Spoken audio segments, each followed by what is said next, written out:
Hey everybody, this is TJR. I didn't think I'd be commenting again on this show, but I feel that I have to.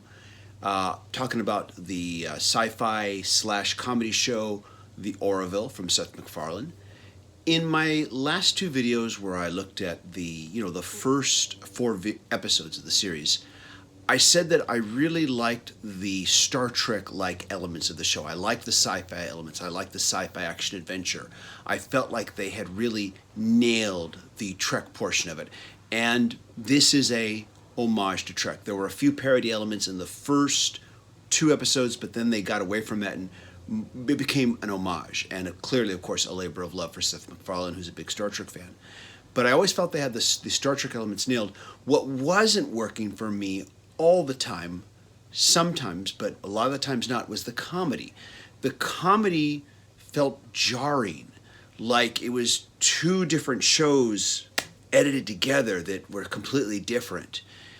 And I want to point out one particular viewer who made a comment on the second video I did about episodes 3 and 4, and I want to give his name, Eric Henry. Eric, thank you.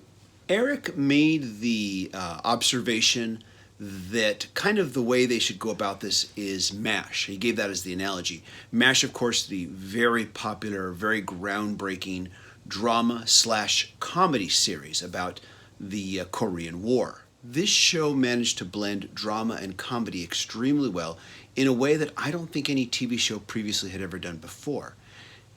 Now, finally, though, with episodes 5 and 6 of The Orville, they've hit that mark. You know, it's not MASH, it's a mixture of science fiction, action, adventure with comedy, but they have found, in my opinion, the way to blend it. I think they began to really hit their groove on this in 4, but then they really nailed it in episode 5. Now, episode 4, you may remember that a couple times I made some remarks about how the scenes with the gelatinous character hitting on the ship's doctor was just totally like wrong and out of place. I don't mind potty humor, but it just was too jarringly different from the rest of the show, and I felt it didn't work. Now, in episode 4, we've got a sequence there where Charlize Theron is playing a miner, and it's obvious that she's used to hanging around a rough crowd.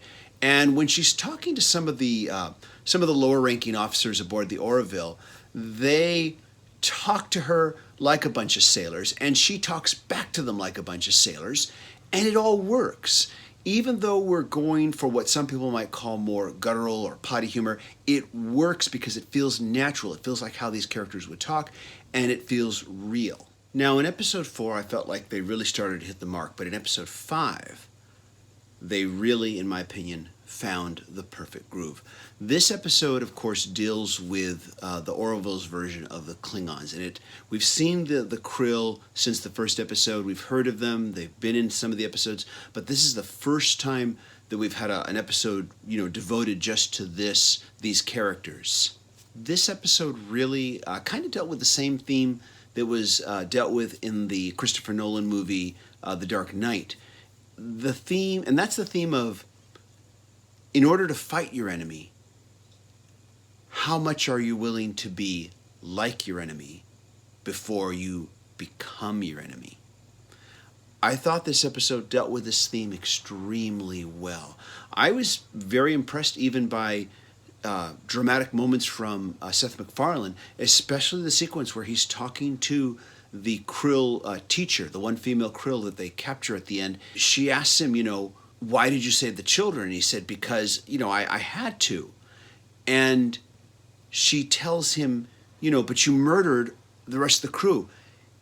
And he replies, you were going to murder all these people on this planet. What the hell was I supposed to do? That moment was just so well played. This episode dealt with the whole idea of human beings having to make very difficult decisions in very impossibly difficult situations, and I thought it handled it really well. Initially, when I first talked about this show, I know there were people who basically said, Seth MacFarlane, you can just count me out. I kind of understand where that comes from. I don't hate Family Guy. I've just never been the biggest fan of the show. There are moments when the humor has worked for me, but too often I felt like it just fell into reference humor as kind of a crutch. But I have to say, as this show has progressed, I have become more and more impressed with it.